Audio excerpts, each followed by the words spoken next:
이 세상에는 많은 뉴스들이 있습니다. 수많은 뉴스들을 볼 때마다 우리는 감동을 받기도 하고 또 감탄을 하기도 하면서 또 한편에는 너무나도 끔찍하기 때문에 세상에 어떻게 그럴 수가 있어 하면서 치를 떨기도 합니다. 지난 주간에도 우리는 지지난 주간에는 산불로 인해서 우리의 간담을 서늘하게 하더니 또 지난 주간에는 정말로 조현병이라고 하는 오늘날 우리 대한민국의 많은 현대인들이 앓고 있는 그 병으로 인해서 그 병으로 인해서 많은 가족이 이제는 함께 할 수 없고 또 죽지는 않아서나 장애가 되고 또 아직도 치유 중에 있는 많은 분들이 있습니다. 도대체 우리의 머리로는 상상할 수 없는 그런 사건이 일어난 것이지요. 이렇듯 우리 주변에는 좋은 소식도 있는가 하면은 정말로 마음이 아픈 그런 소식도 있고 또 한편으로는 안타까운 소식들도 있습니다. 근데 중요한 것은 그런 수많은 소식들 가운데서 가장 빅 뉴스라고 하면 그 빅 뉴스는 무엇일까요? 그것은 바로 죽은 사람이 살아났다는 뉴스일 것입니다. 죽었어요. 사형 선고가 내려졌습니다. 그런데 사형 선고가 내려졌는데 그가 살아났다는 거예요. 우리는 해외로 눈을 돌리지 않아도 과거에 우리나라에도 그런 일들이 종종 있었어요. 요즘은 사람이 죽으면 어떻게 하지요? 사람이 죽으면 이제는 사망 선고를 의사가 내리면 그 다음에는 시신을 냉장고에 넣습니다. 시신을 보관하는 냉장고에, 그 냉동이 아니에요. 저도 냉동인 줄 알았는데 저희 할머니께서 세상 소천하시고 이렇게 안치할 때 우리 할머니가 이제는 냉동실에 들어가시구나 어떻게 그랬더니 의사 선생님이 그러세요. 냉장실이라고 4도 정도 된대요. 그곳의 온도가. 그런데 어쨌든 오늘날에는 이제 사람이 죽으면 이렇게 냉장실에 넣습니다. 안치실에 넣지요. 근데 과거에는 어떻게 했습니까? 사람이 죽으면 집에서 다 장례를 했어요. 그래서 병풍을 치는 겁니다. 병풍 뒤에는 뭐가 있죠? 관 안에 시신이 있어요. 근데 전설의 고향 이야기가 아니에요.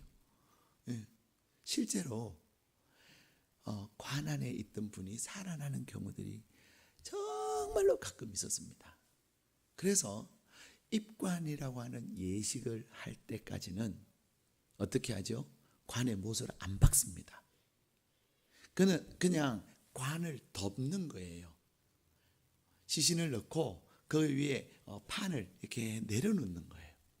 그리고는 이제 입관할 때 그게 못을 박습니다. 물론 나무로 된 못을 박고 요즘은 못도 안 박죠. 그냥 묶지요. 근데 돌아가신 아버님이 살아나시기도 하시고요. 돌아가신 죽은 남편이 살아나기도 하고요. 죽은 자녀가 살아나는 경우들이 옛날에 가끔 있었습니다. 오늘날에도 또한 그렇게 자연적으로 죽었다고 결정을 내렸는데 선고가 내렸는데 살아난 사람들이 있는가 하면은 오늘도 성령 하나님께서 역사하셔가지고 의사는 죽었다고 얘기하는데 기도하는 가운데 살아나는 일들도 아직도 아주 가끔 이야기지만 있습니다. 있습니다. 중요한 것은 우리에게 들려지는 세상에 이런 일이 그 수준을 뛰어넘는 세상에서 가장 절망이고 가장 고통의 시간인 죽음이라는 그 시간을 이제는 다시금 소망의 시간이 되게 하는 하나님의 약속이 있다는 것입니다. 오늘 우리에게 주신 본문의 말씀에 보면은 이 나사로의 집에 우리 주님이 그들에게 소망이 되셨음을 말씀하고 계십니다. 우리는 이번 사순절 기간에 특별히 매주일 에고 에이미 나는 무엇이다 라고 하는 우리 주님이 자신을 선포하시고 자신을 계시하신 그 말씀 하나하나를 가지고 우리는 말씀을 나누면서 오늘 그 7번째, 그 마지막 에고에이미를 함께 나누려고 합니다. 물론 오늘 나는 부활이다 생명이라고 하신 이 말씀은 주님이 말씀하신 7번째는 아니에요. 그러나 부활절이 오늘인 관계로 나는 부활이다 생명이다 라고 하신 그 5번째의 말씀을 가지고 함께 나누려고 하는 거예요. 근데 우리 주님이 나는 세상의 빛이다, 나는 생명의 떡이다, 나는 양의 문이다, 나는 선한 목자다, 이렇게 우리 주님께서 자신을 말씀하신 때 나는 이라는 이 말이 중요한 거예요. 처음 나는 생명의 떡이라고 하는 그 말씀을 여러분들에게 나누면서 이 나는이라고 하는 이 단어가 어떤 의미인가를 설명을 드렸습니다. 우리 주님이 나는 생명의 떡이다, 나는 세상의 빛이다 말씀하시는 그 나는이라고 하는 이 나는 우리가 말하는 우리 자신의 나와는 차원이 다른 나입니다. 출애굽기 3장 14절에 우리 하나님은 자신을 모세에게 계시하시면서 그렇게 말씀하셨습니다. 나는 스스로 있는 자니라. 모세가 이제 하나님께서 모세를 부르셔서 이스라엘 백성들에게 가서 하나님이 나를 보냈다고 말해라. 아니, 하나님 어떻게 이스라엘 백성들이 나를 압니까? 나는 이미 40년 전에 이스라엘 공동체와는 떨어져 있었고 이스라엘 공동체에서 떠날 때도 나는 도망자의 모습으로 떠났습니다. 근데 40년이라고 하는 세월이 지난 오늘, 그것도 혈기왕성한 젊은이의 모습이 아니라 이제 노인의 모습으로 이스라엘 백성들 앞에 가서 하나님이 나를 보내셨다고 하고 하나님이 나를 통해서 이스라엘을 구원하시려고 한다고 하는 그 말을 전한들 그들이 믿겠냐는 것입니까? 도대체 당신을 우리에게 보내신 하나님 누구냐고 물으면 뭐라고 말하겠습니까? 라고 묻는 그 모세의 질문에 대해서 하나님께서 하신 말씀이 그 말씀이에요. 나는 스스로 있는 자니라. 하나님께서 모세에게 나는 스스로 있는 자니라 라고 말씀하신 그 나는 이라고 하는 그 단어는 오늘 우리 예수님께서 나는 생명의 떡이라고 말씀하신 그 나와 똑같은 개념의 나라는 것입니다. 그 나는 무엇입니까? 창조의 하나님이라는 거예요. 그 하나님은 전능하신 하나님이라는 것입니다. 그 하나님은 우리를 어떤 사망과 어떤 절망에서도 구원하실 능력이 있으신 하나님이라는 것입니다. 그러기에 모세를 보내셨지만 이스라엘을 애굽에서 구원하실 그 모든 일들을 누가 하셨습니까? 하나님께서 스스로 계신 전능하신 하나님께서 그 일을 하셨다는 거예요. 오늘 이 시대를 살아가는 저와 여러분을 향하여서 우리 주님이 나는 생명의 떡이다. 우리의 경제뿐만 아니라 우리의 영혼의 건강을 위하여 강건함을 위하여 오직 예수님을 통해서만이 우리의 영혼이 잘 되어질 수 있다는 것입니다. 오직 예수님의 말씀을 통해서만이 우리의 영혼이 살아날 수 있다는 것입니다. 나는 세상의 빛이다 말씀하시는 그 주님은 어둠과 캄캄함이 있는, 그래서 창세기 1장 2절 3절에는 혼돈과 공허함과 어둠이 캄캄한 가운데 하나님의 영이 수면 위를 운행하시면서 무엇을 하셨습니까? 빛이 있어라. 하나님이 빛이시기 때문에 하나님이 빛을 창조하신 거예요. 우리의 삶이 혼돈과 공허와 어둠이 캄캄한 가운데서 우리가 인생을 살아가지만 우리 주님이 뭐라고 말씀하십니까? 내가 빛이다. 누군가에 의해서 만들어진 그러한 빛이 아니라 영원한 빛. 그러기에 내가 너의 삶의 빛이 되겠다고 말씀하시는 겁니다. 내가 너희들의 삶에 빛이 되어서 그 빛이 임하는 곳마다 살아나는 역사가 있는 생명의 역사를 만드시겠다는 것입니다. 그 주님이 오늘 우리에게 말씀하시기를 나는 부활이다 말씀하세요. 나는 생명이다 말씀하시는 것입니다. 우리 주님이 오늘 우리에게 부활이다 생명이다 말씀하신 것은 우리 주님이 친히 부활하시기 때문에, 우리 주님은 오늘 이 본문의 말씀은 아직 십자가의 고난을 당하시지 않으셨지만 우리 주님께는 생명의 역사가 있기 때문에 그것을 선포하고 계시는 것입니다. 오늘 이 본문의 배경은 무엇입니까? 오늘 이 본문의 배경은 나사로라고 하는 집에서 일어난 사건이에요. 이 나사로라고 하는 사람은 정말 어렵고 힘든 가정이었습니다. 이스라엘 사회는 우리나라 사회도 가부장의 사회였지만 지금은 이제 가부장 사회가 아니죠. 중부장 사회예요. 남자도 가부장이 되고 부인도 가부장이 되는 중부장 사회 우리는. 그러다가 이제는 모부장 사회로 얼마 있지 않아서 될 것 같아요. 근데 어쨌든 중요한 것은 뭐냐면 유대 사회는 가부장 사회였다는 것입니다. 그래서 그 가정에서 아버지가, 그리고 그 가정에서 남자 중심의 사회라는 것이었습니다.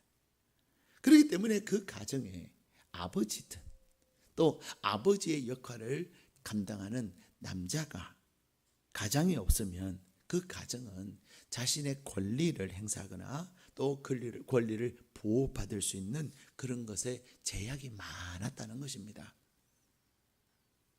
심지어는 집안에 가장이 없거나 또 가장의 역할을 하는 그러한 분이 없으시면 무조건 미성년 취급을 당하는 거예요. 다시 말하면 결정권을 박탈당하는 거예요. 가장이 있어야만이 그 가정의 법적 효력이 가능하다는 것입니다. 그래서 성경은 이 가장으로 인하여서 보호와 또 권리를 행사할 수 있는 그런 법적 효력을 잃어버린, 다시 말하면 그 가정에 남자가 없는 그 가정을 가장 불쌍하고 가장 연약한 자다 말하고 있는 것입니다. 그래서 하나님은 구약에서 나는 고아의 하나님이다, 나는 과부의 하나님이다 말씀하시는 거예요.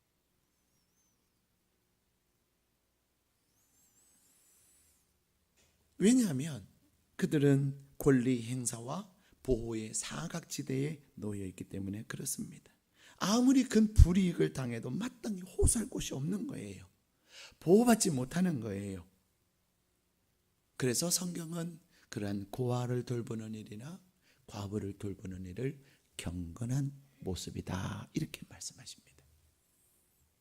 그들을 돌보는 일을 바로 하나님을 돌보는 것이고 하나님을 위하는 것이고 하나님의 기쁨이다 그래요. 그들을 괴롭게 하고 그들을 힘들게 하는 자는 누구를 괴롭게 하는 거라고요? 하나님을 괴롭게 하고 하나님을 힘들게 하고 심지어는 하나님을 대적하는 일이라고 하나님은 우리에게 말씀하셨습니다. 근데 바로 이 나사로의 집이 그런 집이었습니다. 성경 어디에도 나사로 아버지와 어머니가 등장하지 않습니다. 특히 유대사회는 이 가부장 사회이기 때문에 항상 누구를 이야기하면 그 다음에 누구를 이야기하죠? 반드시 아버지를 얘기해요. 누구의 아들, 누구의 아들 이렇게 합니다. 심지어는 누구의 조상, 그 다음에 뭐 현손 막 몇 대까지 올라갑니다. 그런데 이 나사로의 집에는 아버지의 이름이 어머니의 이름도 등장하지 않습니다. 오직 일남이녀의 3남매가 있는 그런 가정이었어요. 그렇기 때문에 연약한 가정이지만 그나마 이 나사로가 이제는 가장의 역할을 하면서 이 가정이 움직여지고 있었던 거예요. 그러기에 이 나사로는 이 가정의 유일한 희망이었습니다. 나사로가 가장의 역할을 잘 수행하면 이 가문은 다시 살아날 수도 있고, 또 나사로가 역할을 잘 감당하면 이 가문이 다시금 희망을 가질 수 있기 때문에 이 가정의 동생들도 그리고 집안도 나사로에게 이목이 집중되어질 수가 있는 거예요. 근데 어떤 일이 일어났습니까? 이 가정의 유일한 신뢰 같은 희망이었던 나사로가 죽을 병에 걸렸다는 거예요. 그리고는 어떻게 됐습니까? 죽었어요. 근데 이 나사로의 동생들은 오빠가 죽을 병에 걸려서 갑자기 시름시름하는, 요즘 말로 말하면 급성으로 인하여서 지금 고통을 당하고 있는, 갑자기 아픈 거예요. 만성의 질병을 앓은 것이 아닙니다. 그래서 예수님이 어디 계시는지 수소문을 하고 예수님이 오셔서 오빠를 위해서 기도해 달라고, 오빠를 살려달라고, 그렇게 애타는 심정으로 예수님을 찾았는데 다행히 그리 멀지 않는 곳에 예수님이 계시더라는 거예요. 얼마나 그 두려움의 가슴, 놀란 가슴, 그 아픈 가슴을 썰어내렸겠어요. 그래, 예수님이 오시면 돼. 그래서 예수님에게 사람을 보내어서 빨리 와달라고. 더군다나 예수님께서는 이 나사로를 사랑하셨거든요. 당신이 사랑하는 나사로 죽게 됐다고 사람을 보냈는데 어떤 일이 일어났습니까? 예수님이 오빠가 죽기 전에 충분히 올 수 있는 거리에 계셨음에도 불구하고 오히려 예수님은 바로 오지 않았어요.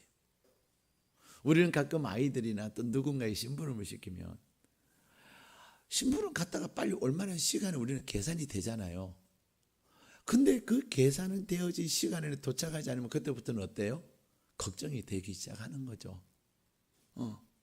잘못되지 않았는지. 아이들이 이렇게 우리가 신방을 가면, 특히 뭐 지방으로 가거나 또 멀리 가게 될 때도 언제 오세요? 전화가 와요. 그럼 우리가 대충 예상 시간을 이렇게 알려주는데 그 시간에 되면 어김없이 전화가 또 와요. 근데 그때 도착하지 못할 때도 많거든요. 갑자기 또 들려야 될 곳이 생기니까 어김없이 전화가, 왜 전화했니? 그러면은 안 오셔서 걱정이 됐어요. 그래. 아이나 어른이나 똑같아요. 더군다나 오늘 이 나사로의 집에는 가정의 희망이 꺼져가고 있고 그들의 삶의 모든 것이 사라져가는 마지막 남은 그 불이 타고 있는 거예요. 그리고 심부름 갔던 분은 예수님께 전달했습니다. 예수님 오신다고 하셨습니다 했는데 안 오시는 거예요. 그 기다리면서 그 죽어가는 그 생명을 보는 그 심정을 아십니까, 여러분? 네. 우리는 막연히 기다려가지고도 안 올 때는 막 애가 타지만 죽어가는 그 생명을 보면서 그 죽어가는 그 생명을 살릴 수 있는 자가 오지 않는 것이 얼마나 피가 마르고 얼마나 고통스러운 줄 아십니까? 그런데 기다리는 순간 오빠 나사로는 운명한 것입니다. 죽은 거예요. 이 순간 이 마르다와 마리아의 마음은 어떤 마음이 들었겠습니까? 배신감이 찾아오는 거예요. 그렇게 사랑한다고 얘기했으면서 지금 뭐가 그리 바쁜지는 모르지만 생명이 제일 바쁜 것 아니냐고, 사랑한다고 하면서 이렇게 긴박하게 절박하게 사람을 보냈는데 왜 오시지 않았는지는 모르지만 오시지 않은 그 자체에 대해서 배신감이 느껴지는 거예요. 우리는 인생을 살다 보면 이런 배신감을 느끼면서 더 절망에 사로잡힐 때가 있어요. 거기다가 오늘 이 마르다와 마리아는 배신감과 함께 또 무엇을 경험합니까? 이제는 다 끝났구나. 이제는 다 끝났구나. 절망과 낙심이 그들의 마음에서 확 쓰나미처럼 밀려온 것입니다. 사랑하는 여러분, 우리는 이 나사로의 집에 있었던 이 오빠라고 하는 절대적 존재의 죽음은 아닐지 몰라도 우리의 삶 가운데서 우리가 절대적 존재라고 생각하고 절대적 상황이라고 생각하는 그것들이 무너지고 그것들이 사그라지는 그러한 현실은 없습니까?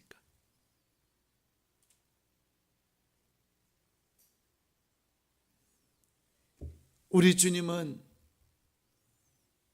빨리 가셔야 되는 걸 아시지만 이불로 더디 가신 것입니다. 왜요? 하나님의 일하심을 나타내기 위해서. 왜요? 우리 주님이 나는 부활이라는 그것을 마리아와 마르다뿐만 아니라 온 이스라엘에게 그것을 실제적으로 보여주기 위해서. 그래서 우리는 살아가면서 때로는 이해하지 못할 일들이 생길 때가 있습니다. 때로는 우리가 기도하는데 하나님께서 내가 할 수 없는 일을 나에게 명령하실 때가 있어요. 때로는 하나님께서 내가 감당하기 어려운 일을 말씀하실 때가 있어요. 하나님 우리 형편과 처지를 모르실까요? 아십니다. 하나님께서는 아브라함에게 있어서 이삭이 어떤 존재인가를 아십니다. 근데 참 얄궂으신 하나님, 참 얄미운 하나님. 이 얄밉다고 말하는 것도 제3자니까 얄밉다는 말이죠. 아브라함의 입장에서는, 아브라함은 믿음의 사람이니까 그렇지만 사라의 입장에서는 얄밉다, 얄궂다 이런 표현으로 말할 수 없는 그런 하나님이시죠. 근데 여러분, 우리가 믿음의 생활을 하면서 기도의 생활을 하고 말씀의 삶을 살면서 우리 가운데 우리가 반드시 하나님께서, 내가 아는 하나님의 성품, 내가 아는 하나님이 이때는 이렇게 하실 것이고 내 형편에 하시길 이렇게 나에게 말씀하실 것인데 그것을 훌쩍 뛰어넘는 것을 요구하실 때가 있어요. 그때는 하나님께서 큰 일을 준비하고 계시고요, 그때는 하나님께서 대단한 계획을 가지고 계신다는 사실을 아셔야 합니다. 네, 그걸 아셔야 돼요. 오늘 예수님은 마리아와 마르다가 애타게 기다리는 거 아실까요? 모르실까요? 아세요. 그러나 그 애탐과 그 간절함보다도 더 큰 기쁨, 더 큰 소망, 그것을 그 가정뿐만 아니라 그 가정과 함께하고 있는 그 지역에 많은 배단에 있는 사람들, 더 나가서 이 말씀을 읽는 이 시대를 살아가는 저와 여러분에게도 그 소망을 주시고 그 능력을 약속하시기 위해서 이 사건을 기획하신 것입니다. 여러분, 우리는 어제 청소를 하면서, 대청소하면서 참 감동적인 말을 제가 들었어요. 이제 어느 다락방 어디 하시고 어디 이렇게 나눠드렸단 말이에요. 근데 수련들이 많이 못 오셨어요. 그러나 순자님들은 사명감을 가지고 오셨어요. 그래서 이제 어떤 분에게는 여기를 이렇게 해주세요 라고 했더니, 근데 혼자서 하기는 좀 많아요 그래요. 근데 그 다음 말이 중요해요. 우리는 대부분 내가 혼자 하기 힘들 것 같고 내가 못할 것 같으면 뭐라 그러죠? 저 다른 거 할게요 그래요. 그죠? 나는 못해요 그래요. 근데 그분은요, 다른 거 할게요 라고도 말씀 안 하시고 난 못해요 라고도 말씀 안 하시고, 예 알았어요 목사님 제가 하는 데까지 할게요 하다가 끝낼 수도 있고, 또 다른 팀이 먼저 끝내면 와서 도와주면 되지 않겠습니까? 별로 놀라는 표정들이 없으시, 감동을 안 받으시네요. 저는 정말 감동이었어요. 야, 정말 예리 중심교 성도들 언어가 달라지구나, 생각이 달라지구나.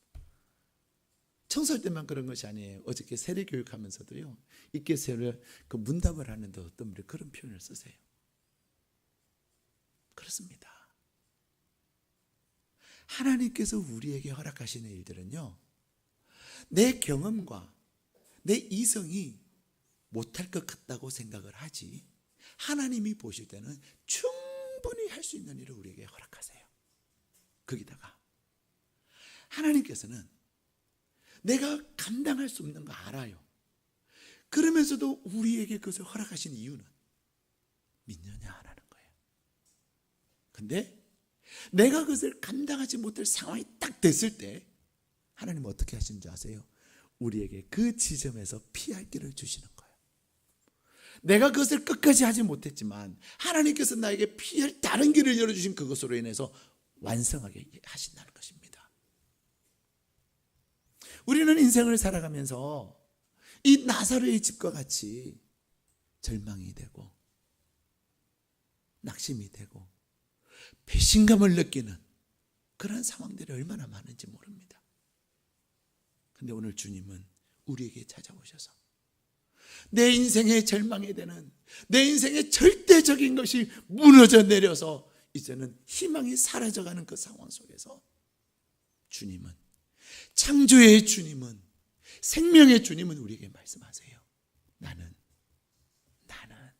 에고, 그러시는 거예요. 나는이라고 하는 그 주님의 말씀은, 나는이라고 하는 그 예수님은 우리의 인생의 어떤 문제도, 우리의 인생의 어떤 절망도 그것이 다시금 살아나게 하고 다시금 그 안에 생명력을 불어주시는 하나님이신 것입니다.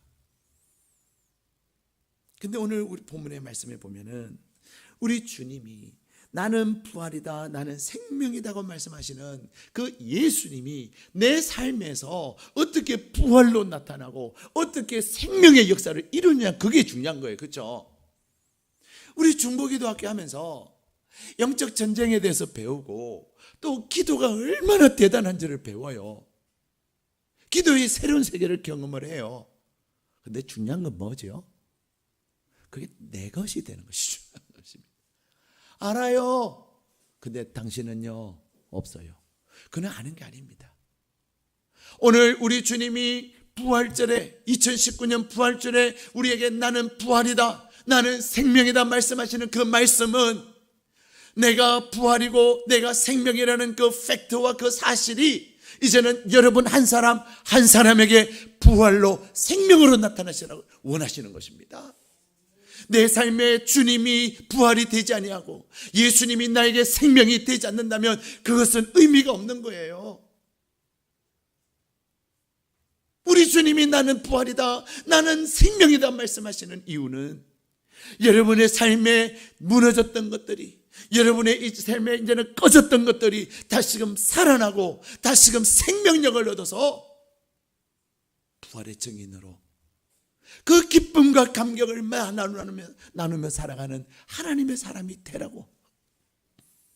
너는 하나님의 아들이요, 너는 하나님의 딸이니 생명의 사람으로, 부활의 사람으로 날마다 살아라. 그래서 우리에게 약속하시는 것입니다. 오늘 요한복음 11장, 여러분이 댁에 가셔가지고 11장을 매일, 이제 우리는 신약도 다 읽었어요. 그죠? 물론 다 안 읽으신 분들 계속 읽으세요. 근데 여러분이 이번 한 주간에는 이 요한복음 11장을 하루에 한 번씩 읽어보세요. 제가 내드리는, 설교하면서 가끔 이렇게 드리는 이 숙제는요, 하시면 진짜 능력이 돼요. 이 숙제는 제가 원고에 없는 숙제예요. 설교를 하다가 하나님 주시는 감동을 따라서 드리는 거예요. 여러분이 매일 요한복음 11장을 읽으시면서 주님, 나에게 부활의 역사를 이루십시오. 주님, 나에게 생명의 역사를 이루십시오. 그 간절한 기도의 마음을 가지고, 간절함을 가지고 읽어보세요. 그럴 때 나사로의 집에 주셨던 부활의 역사가, 나사로의 집에 주셨던 생명의 역사가 여러분에게 넘칠 것입니다. 그렇다면 오늘 이 11장에서 우리 예수님께서 절망과 죽음의 가정에서 부활이 되시고 생명이 되신 그 방법이 뭐냐는 것입니다. 그것은 바로 오늘 우리 주님이 계속해서 말씀하세요. 25절 26절 우리 같이 읽겠습니다. 시작.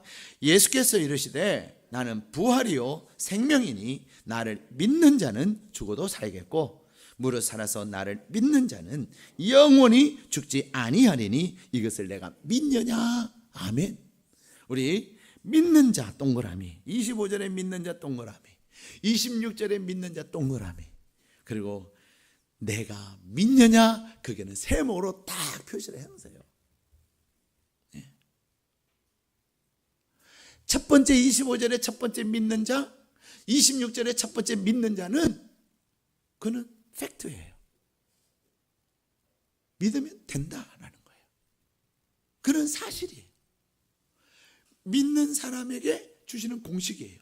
중요한 것은 뭐예요? 믿으면 이렇게 되는데 너가 그것입니다.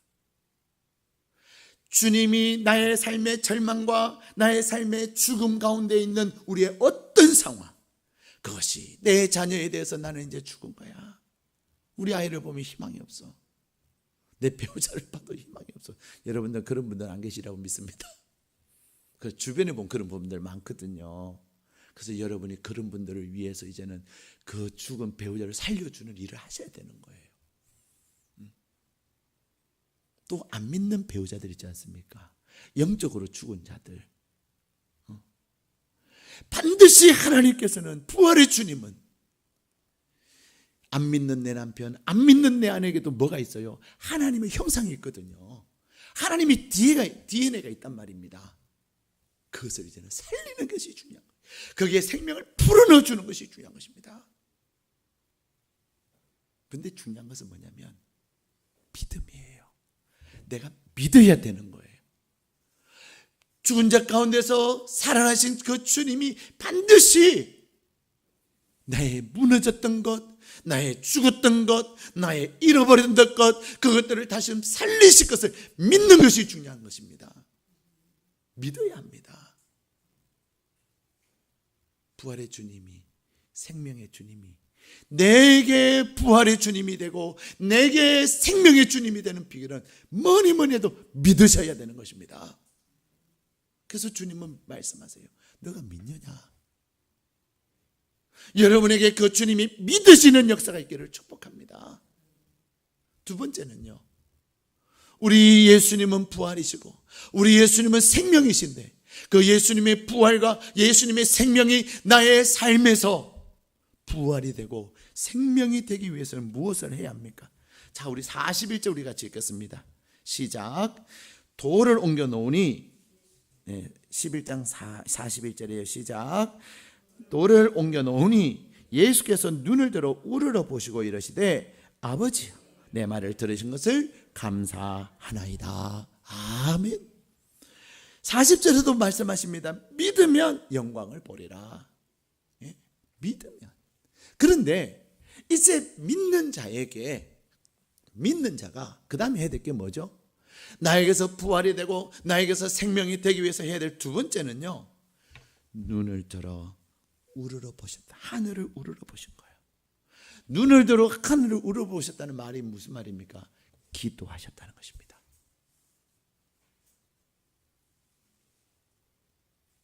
여러분, 기도는 생명입니다.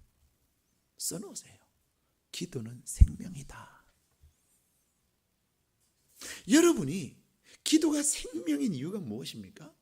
여러분이 기도를 정말로 많이 하면서 또 기도를 깊이 하면서, 깊이 하면 우리 영혼이 살아나는 거 아세요? 우리의 영혼이 더 신령해지는 거 아세요? 근데 바빠서 또 막 삶이 지쳐서 기도를 못할 때가 있잖아요. 그럴 때 여러분의 심령은 어떻습니까? 얼마나 드라이하고 얼마나 무미건조한 줄 아세요?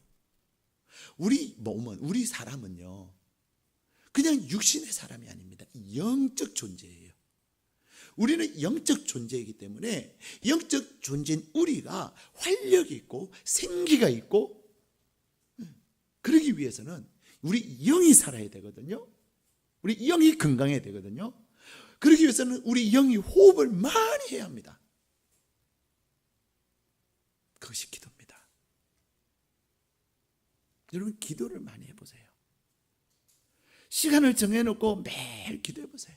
이번 중보기도학교를 하면서 어떤 분이 이제, 목사님, 제가 평소에도 3시간 기도하고 싶은 마음이 있었는데 이번 중보기도학교를 하면서 내가 이제는 3시간 기도를 해야 되는 열망이 생겼습니다.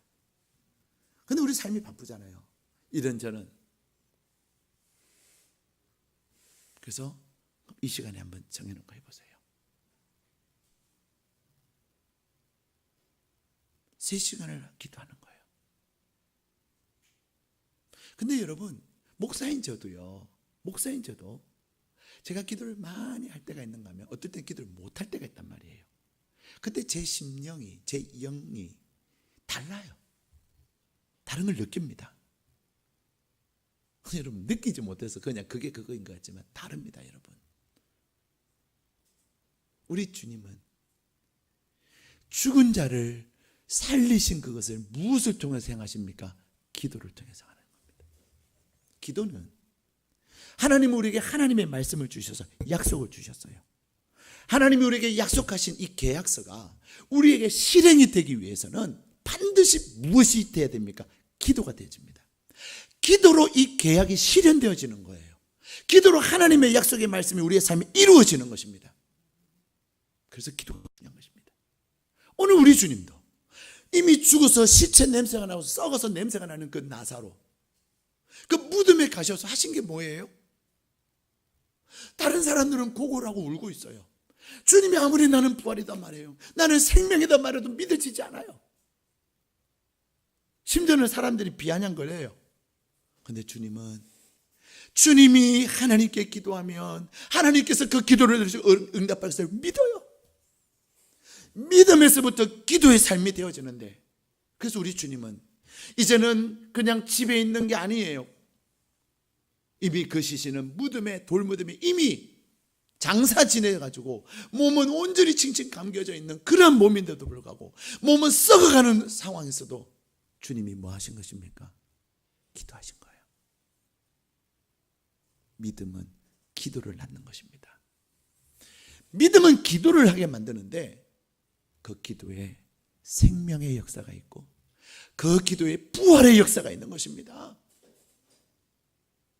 사랑하는 여러분, 여러분이 이 2019년 부활절을 통해서 여러분이 하나님 앞에 기도하고 또 하나님 앞에 기도하고 또 하나님 앞에 기도함으로 여러분의 무너지고 여러분이 절망하고 이제는 끝났다고 생각하는 그것들이 다시금 살아나는 역사가 있기를 축복합니다.